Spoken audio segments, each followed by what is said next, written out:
tugas dari aksi nyata 2.2A.9. Saya sebagai calon guru penggerak angkatan 10. Jadi saya hanya bagi praktik saja sama Bapak Ibu. Oke. Baik.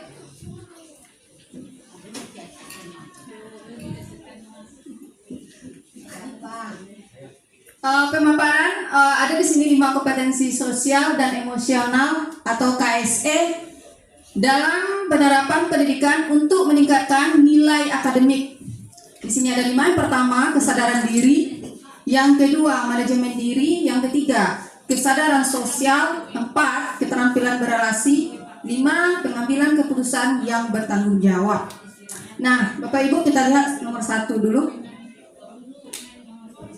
Yang pertama, kesadaran diri. Kesadaran diri merupakan keterampilan yang cakupannya luas, meliputi emosi, pikiran, strategi. Kemudian percaya diri. Saya percaya, saya selalu bisa adaptasi. Itu salah satunya. Lanjut. Kemudian di sini ada roda emosi, Bapak Ibu. Di roda emosi ini berlatih identifikasi emosi dengan jujur. Identifikasi setidaknya 4 emosi yang cukup sering muncul selama 2 minggu. Nah, Bapak Ibu, sebelum kita melakukan pembelajaran maupun sesudah, kita masing-masing pribadi mungkin ada merasakan emosi. Ya Bapak Ibu ya, yang kita rasakan di sini adalah seperti tentram, gembira, kemudian kagum, percaya, parah, cinta, takut, cemas, terkejut, terganggu, sedih, duka, kemudian ada bosan, ada rasa benci, kemudian jengkel, marah, agresif, kemudian ada rasa tertarik. Nah, Bapak Ibu pasti ada mengalami dalam 2 minggu sehat. Kemudian, atau apakah kita berusaha menutupi emosi negatif dengan ini kita sebagai guru ada pagi itu marah-marah. Nah, ini di sini adalah kesadaran emosi kita Bapak Ibu. Jadi kalau kita ada merasa seperti itu, kalau kita marah otomatis kita melakukan pembelajaran di kelas itu kurang nyaman. Siswa kita pun juga tidak nyaman menerima materi yang kita berikan. Begitu Bapak Ibu. Jadi kesadaran itu harus timbul dulu dari kita sebagai guru, gitu Bapak Ibu. Lanjut, ini ada 6 emosi dasar dan turunannya. Yang pertama, bahagia, sedih, jijik, marah, takut, terkejut. Pasti ya Bapak Ibu, itu pasti yang kita alami dalam sehari-hari. Nah, bahagia ini terdiri dari ada rasa puas, lega, riang, damai, bangga, untung, bersyukur, bersemangat. Kemudian rasa sedih ada malu, kosong, kecewa, kasihan, berduka. Kemudian merasa bersalah, merasa kesepian. Kemudian ada rasa sengsara dan terlantar. Kemudian jijik, enek, muak, risih, bosan, penat. Kemudian marah, ada iri, kesal, benci, murka, cemburu, tersinggung. Itu adalah bagian dari marah. Lanjut, takut. Takut itu ada rasa ngeri, gugup, cemas, bersikap waspada, ragu-ragu, tak berdaya. Kemudian terkejut, heran, tertipu, terpesona. Itu termasuk terkejut. Pasti ibu-ibu, bapak-bapak semua ada mengalami hal seperti itu, termasuk saya sendiri. Kita lanjut. Yang kedua, manajemen diri. Manajemen diri adalah kemampuan untuk mengelola emosi, pikiran, dan perilaku diri secara efektif dalam berbagai situasi dan untuk mencapai tujuan aspirasi.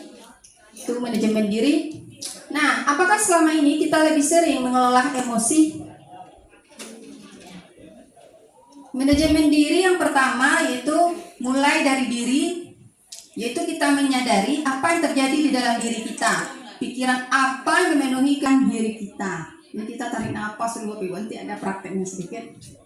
Lanjut, nih manajemen diri, ini dia. Kita minta bersama-sama Bapak Ibu. Ini ada trik yang pertama.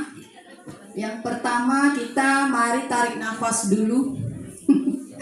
Oke, tarik nafas dulu Pak Ibu. Tarik nafas. Kemudian rilekskan badan. Tarik nafas dalam-dalam Pak Ibu. Rileks saja. Nah, terus hembuskan perlahan ya. Jangan sekaligus, perlahan. Sudah tarik, hembuskan perlahan. Tahan 3 hitungan. 1, 2, 3. Oke, hembuskan perlahan. Wah. Terima kasih. Lanjut. Nah, di sini ada teknik stop. Namanya Bapak Ibu, stop di sini, berhenti sejenak, ambil napas dalam, amati sensasi pada tubuh, perasaan, pikiran, dan lingkungan.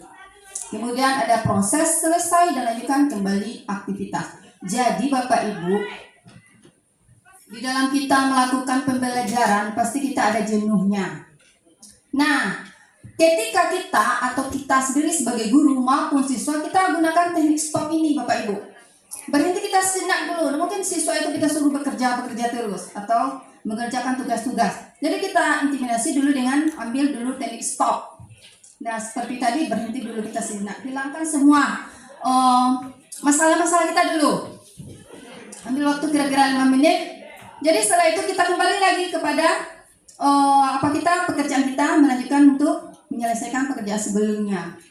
Begitu Bapak Ibu. Next. Nah, ini dia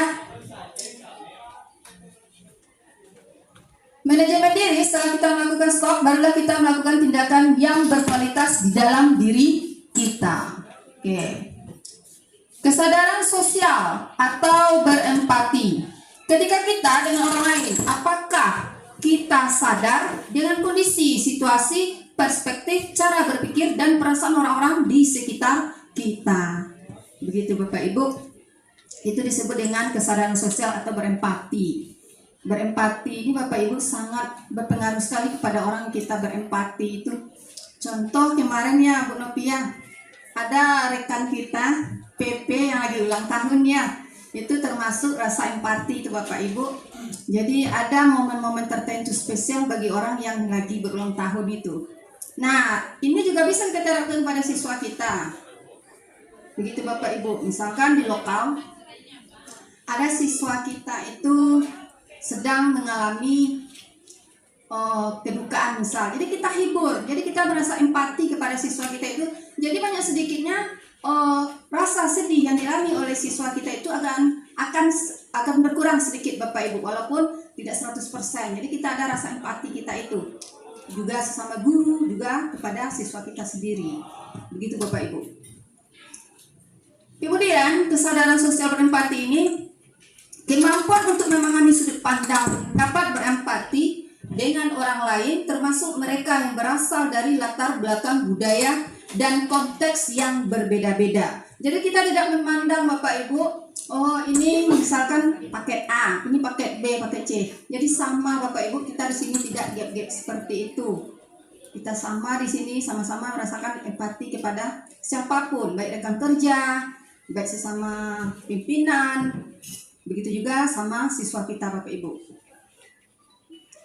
Dan kesadaran empati ini untuk bisa berempati ada 3. Yang pertama, apa yang dirasakan orang-orang tersebut?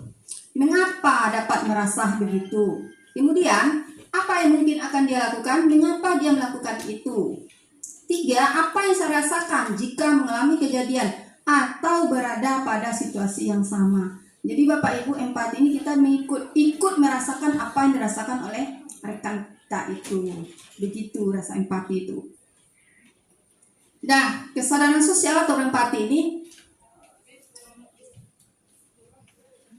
bagaimana tanggapan Anda atas kasus berikut ini? Ini ada sebuah kasus Bapak Ibu. Saya bacakan Bapak Ibu ya, izinkan. Pada suatu hari, bayangkan Anda sedang berada di perjalanan naik kereta. Misalkan mereka dari Surabaya ke Jakarta. Anda ingin tidur di perjalanan karena sudah seminggu ini tidak tidur. Bergadang mengerjakan banyak proyek dengan target yang berdekatan. Saat itu, pukul 20 baru saja Anda hampir terlelap. Tiba-tiba ada anak kecil berusia sekitar 4 dan 6 tahun bertemari. Anda yang sudah kurang tidur seminggu lebih tidak bisa menahan diri. Anda segera menegur ayah dari anak-anak tersebut. dengan nada yang cukup tajam. Pak, ini kendaraan umum, banyak yang terganggu dan tidak bisa istirahat. Anaknya tolong kondisi. Kira-kira Bapak Ibu, kejadian tersebut kita yang mengalami. Apa kira-kira kalimat yang Bapak Ibu ucapkan kepada ayah anak tersebut? Apa kira-kira yang kita ucapkan kepada ayah dari anak tersebut? Kita ini sama anak di atas kereta, tiba-tiba ada 2 orang bocah yang suaranya mondar-mandir.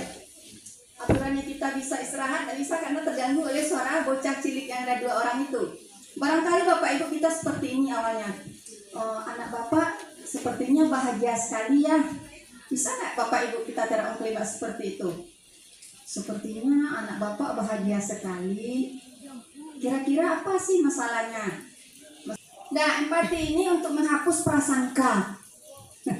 Jadi kalau ada prasangka emosional tadi, ada yang 6 tadi Bapak Ibu, ini gunanya ada rasa empati untuk menghapus prasangka itu. Dan seringkali kita sudah melakukan judgment atau kehakiman terhadap seseorang. Bapak tua anak-anak kecil berisik, pasti bapaknya tidak bisa mendidik anak. Wah, itu bahasa yang luar biasa, tidak pada tempatnya Bapak Ibu. Kemudian, pada banyak kasus kita berperilaku sesuai dengan judgment kita terhadap orang lain dan meniadakan empati diri kita. Dengan berusaha membayangkan situasi orang lain atau dengan bertanya mengenai situasi orang lain, kita akan mampu lebih berempati, menghindari judgment di kepala kita. Apakah saya mampu membangun dan menjalin hubungan positif dengan orang lain? Itu renungan bagi kita Bapak Ibu. Jadi sudah ada 2 tadi Bapak Ibu ya, kesadaran sosial dan berempati. Apakah kita mampu nanti berhubungan positif dengan orang lain? Kemudian keterampilan berrelasi adalah keterampilan untuk membangun dan mempertahankan hubungan-hubungan yang sehat dan suportif. Hubungan sehat dan suportif, hubungan yang saling menghargai, jujur, percaya, berkompromi, mendukung, tidak mengekang dan tidak memaksa. Bapak Ibu. Kemudian keterampilan berrelasi ini ada 3, yaitu membangun hubungan yang positif, yaitu relasi yang terjalin dilandasi dengan keterbukaan, penghargaan, kebaikan dan lain-lain. Yang kedua, mengembangkan kemampuan bekerja sama, mampu menyusun dan menyepakati tujuan bersama, saling mendukung. Yang ketiga, dapat menyelesaikan konflik.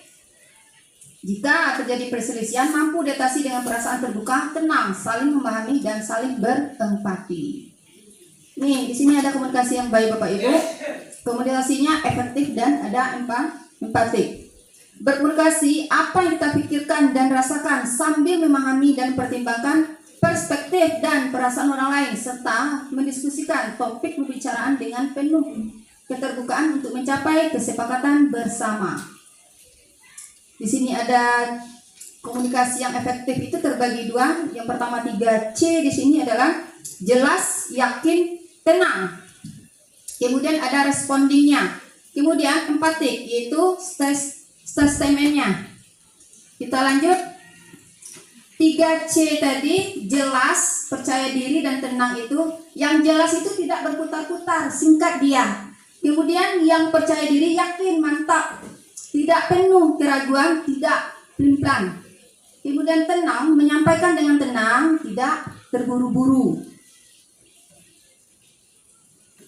Keterampilan berrelasi itu disingkat dengan ACR atau aktif konstruktif responding. Ini cara berinteraksi terhadap peristiwa baik dengan cara merespon secara aktif dan membangun.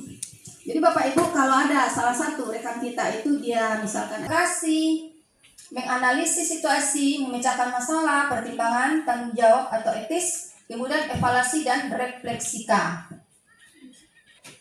Mengapa membangun hubungan itu penting? Hal yang diinginkan anak-anak dan orang dewasa adalah pengalaman yang sehat dan positif dengan orang-orang inilah sebabnya